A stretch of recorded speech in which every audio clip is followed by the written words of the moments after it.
Assalamualaikum dostlar. Geçen түндө Екатеринбург шаарына келдик. Бишкектен.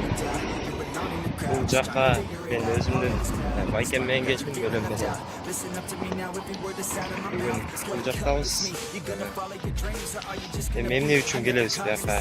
Иштөөнү максат кылып келдик, иштеш керек, акча табыш керек.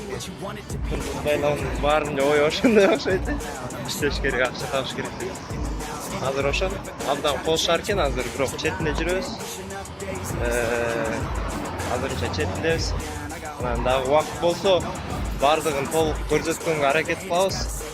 Бир сыра мына ушундай кичинекей жерлеринде жүрөбүз азыр.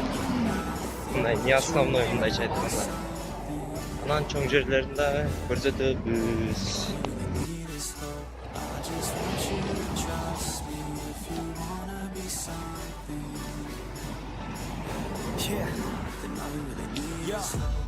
Take a look in the mirror. Are you seeing some fear? You hear the voice.